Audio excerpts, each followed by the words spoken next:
Press બોલાવવાનું મુખ્ય કારણ એ છે કે ગુજરાત ગુંડોના હવાલે થઈ ગયું, ગુજરાત ગુંડાઓના હવાલે થઈ ગયું છે અને ચૂંટણીનું ચીરહરણ થયું છે। હું તમને હમણાં બધી કોપીઓ આપીશ। ગુજરાત ચૂંટણી પંચ આયોગે ગઈકાલે એમના સચિવ આરજી ગોહિલ મારફત એક સર્ક્યુલર જાહેર કર્યો, જેનો ક્રમાંક જે છે એ લાંબો છે, પણ 16/6/51 થી 16/7/51 નંબરનો એક પત્ર જાહેર કર્યો।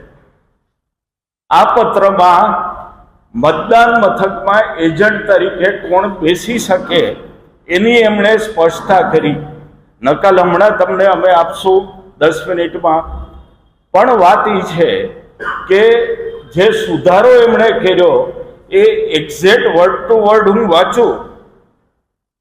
વધુમાં આયોગના પરિપત્રની નિયુક્તિ કરવામાં આવનાર ચૂંટણી એજન્ટ અથવા મતદાર એજન્ટ, મતગણતરી એજન્ટ પર કોઈ પણ જાતનો ગુનો નોંધાયેલો ન હોવો જોઈએ કે ગુનાહિત ઇતિહાસ ધરાવતો ન હોવો જોઈએ, એ જોગવાઈ આથી રદ કરવામાં આવે છે। એટલે અપરાધીઓ, ગુંડાઓ, સજા પામેલા, ખૂન કેસ, ટોર્ચર, ખંડણી, બળાત્કાર, આ બધા જ લોકો હવે ચૂંટણી મથકમાં એજન્ટ તરીકે બેસી શકશે, એવો આ પરિપત્રનો સીધો અર્થ થાય છે।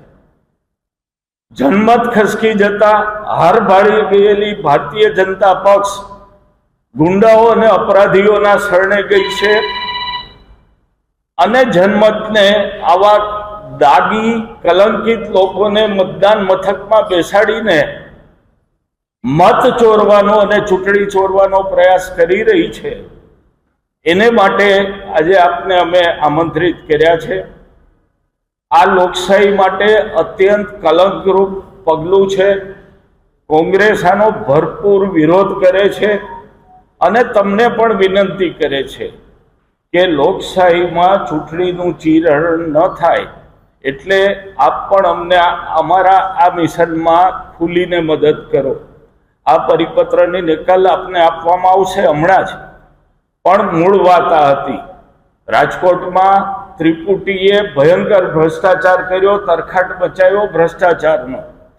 તેમ છતાં અઢળક પૈસો ભેગો કરીને ચૂંટણી જીતવાની ગણતરી જ્યારે ફેલ જતી લાગી, ત્યારે આ લોકોએ આ પરિપત્ર કઢાવ્યો છે અને હવે મતદાન મથકમાં આવા દાગી લોકો બેસી અને મતનું ચીરહરણ કરશે, એટલે ગુજરાતની લોકશાહી ખતમ થવાને આરે આવીને ઊભી છે। આ અમારો કન્સર્ન છે। મારી વાત આ સાથે મેં પૂરી કરી છે। મારા પછી રાજદીપસિંહ આપને પણ થોડું કહેશે અને પછી મહેશભાઈ રાજપૂત પણ કહેવાના છે। હું વિનંતી કરું રાજદીપભાઈને કે મીડિયાને જે આપણે સંદેશો આપવાનો છે એ આપે। દબાણો કરવા, ધમકીઓ મારવી, ગોંડલ હોય કે બરોડા હોય, હરેક જગ્યાએ ક્યાંક ને ક્યાંક તંત્ર આવ્યું। તંત્ર પણ આની અંદર ક્યાંક ને ક્યાંક સાથે જ જોડાય છે। પોલીસ ડિપાર્ટમેન્ટના નામ ખુલ્યા, જે પીઆઈની બદલીઓ થઈ ગઈ હોય એ પીઆઈ જે તે સ્થળે ના ગયા હોય અને આ બનાવો બન્યા છે। પણ આ ભારતીય જનતા પાર્ટી ને ક્યાંક ને ક્યાંક પાછળથી મને એવું લાગે છે કે એને યાદ આવી ગયું કે દાખલા રૂપે રાજકોટ જ છે, તો રાજકોટના વોર્ડ નંબર 15ની અંદર જેની ઉપર 302નો કેસ ચાલુ છે, એ આજે ભાજપના પ્રતિનિધિ તરીકે ઉમેદવારી કરી અને ઇલેક્શન લડી રહ્યા છે। એટલે ક્યાંક કાયદાની જે ગૂંચાળ છે એમાંથી બહાર કાઢવાનો કે જ્યાં જ્યાં એનાથી આવા જે એને ઉમેદવારો મૂક્યા છે એ ઉમેદવારોને બૂથની અંદર જાતા કોઈ ના રોકે, એટલે આ પરિપત્રની અંદર એક રસ્તો કાઢ્યો હોય એવું સ્પષ્ટ થાય છે।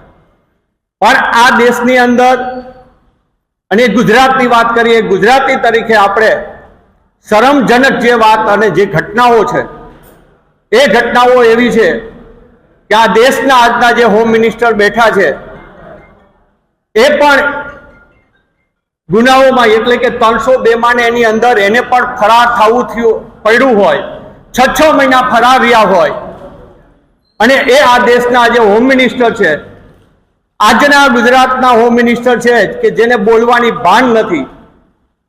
આપણે એમ થાય કે આપણો ગુજરાતી આવો હોઈ શકે? આ દેશમાં પ્રથમ હોમ મિનિસ્ટર જે ભાગ્યા હોય, 6 મહિના ફરાર રહ્યા હોય, અને એના વારસાગત સંઘવી સાહેબ બેઠા હોય અને જે ભાષામાં વાત કરે છે, લોકોને છેતરી રહ્યા છે કે કોંગ્રેસ શાસનમાં આવશે તો તમારી ગરબીઓ બંધ કરાવી દેશે. સંઘવી સાહેબ, હું આપને કહેવા માંગુ છું કે આ દેશ આઝાદ થયો ત્યારથી આજ સુધી ધર્મનું કોઈ રક્ષણ કર્યું હોય તો એ કોંગ્રેસ પાર્ટીએ કર્યું છે. તમે ક્યાંય ધર્મનું રક્ષણ નથી કર્યું. તમે ધર્મમાં લોકોને બજાવવાનો ધંધો કર્યો છે અને હજી પણ તમે એ કહી રહ્યા છો. તમને ક્યાંક તમારા મગજમાં કેસર ચોટી ગઈ છે. એટલે નીરો સજ્જન આ બેઠા છે ને હું સંઘવી સાહેબને કહેવા માંગુ છું કે તમારા મગજમાં ક્યાંય ચોટી ગયું હોય તો અમારા નીરો સજ્જન છે તમારું ઓપરેશન કરી દેશે.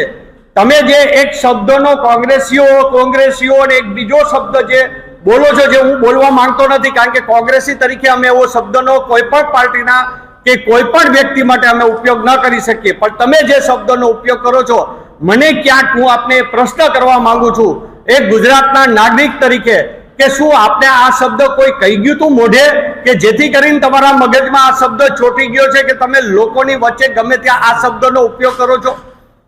આ પરિપત્ર છે એ લોકશાહી અને ચૂંટણીના પંચના જે કાયદાઓ છે, કારણ કે આનું અમે કાયદાકીય અભ્યાસ કરીશું. કારણ કે જ્યારે ચૂંટણીનો કાયદો બને એ કેન્દ્ર સરકારની અંદરથી બનેલો હોય, પણ રાતોરાત ગુજરાતના ચૂંટણી પંચના સચિવશ્રી આવો પત્ર મોકલે અને છેલ્લી લીટીમાં આવું લખે કે કોઈ પણ ગુનાહિત લોકો બૂથમાં ના બેસી શકે, એ પત્ર અને એ જે વસ્તુ છે એને રદ કરવામાં આવે છે, તો એને સત્તા ખરી?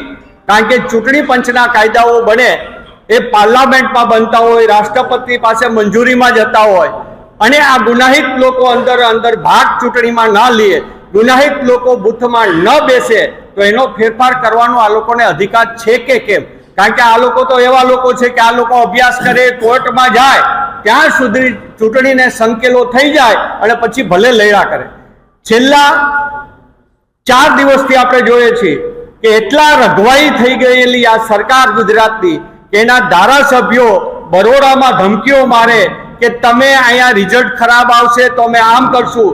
વેરાવળની અંદર ત્યાંના ધારાસભ્ય એવું કે મારા ઘરના દરવાજા બંધ સમજજો જો તમે ભાજપને મત નહીં આપો તો. ભાઈ, તમે લોકોના મતથી ચૂંટાયેલા લોકો છો, તમે લોકોને ધમકી કેમ મારી શકો?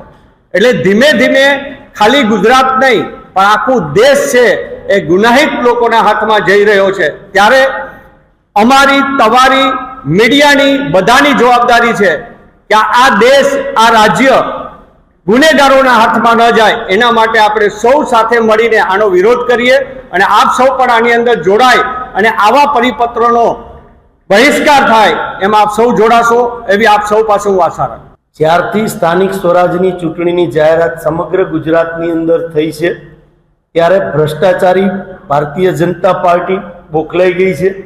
તમે જોયું હશે કે લોકશાહીનું ચીરહરણ કરવાની શરૂઆત ક્યાંક ને ક્યાંક નામાંકન પાછા ખેંચાવીને શરૂઆત કરી હતી, પણ એમને જે ભારતીય જનતા પાર્ટીના લોકોને ખ્યાલ આવી ગયો છે કે સમગ્ર ગુજરાતના લોકોએ મન બનાવી લીધું છે કે આ ભ્રષ્ટાચારી તંત્રને હાંકી કાઢવા માટે ગુજરાતની જનતા તત્પર છે. રાજકોટની અંદર પણ ક્યાંક ને ક્યાંક આવા પ્રયત્નો ભારતીય જનતા પાર્ટીના ભ્રષ્ટાચારી શાસનના લોકોએ કરેલા હતા, એ પણ ક્યાંક સક્સેસ ન જતા આજે રાતોરાત ગુજરાત ચૂંટણી પંચને એવું તો કયું સ્વપ્ન આવ્યું કે ચૂંટણી ઉમેદવાર છે એ પણ સજા પડી ગઈ હોય, કોર્ટે સજા આપી દીધી હોય, તો લોકશાહીની અંદર પંચાયતની પણ ચૂંટણી લડી શકાતી નથી. જેમના ઉપર કેસ ચાલ્યો હોય અને કેસની સંપૂર્ણ સુનવાઈ થઈ ગઈ હોય અને સજા જ્યારે કોર્ટે આપી દીધી હોય ત્યારે એ ચૂંટણી પણ લડી શકાતી નથી. આ બંધારણીય જોગવાઈ છે. તો રાતોરાત એવું તો શું થયું કે પોલિંગ એજન્ટ તરીકે અને ચૂંટણી એજન્ટ તરીકે તમે 302 નો આરોપી નહીં પણ આરોપ સાબિત થઈ ગયો હોય, આરોપી નહીં, આરોપ સાબિત થઈ ગયો હોય નીચલી કોર્ટમાં, હાઈકોર્ટમાં કે સુપ્રીમ કોર્ટમાં, જે સજા કાપી હોય એ પણ આની અંદર બેસી શકે, ચાહે 307 નો ઉમેદવાર હોય અથવા 376 નો બળાત્કારી નો ઉમેદવાર હોય.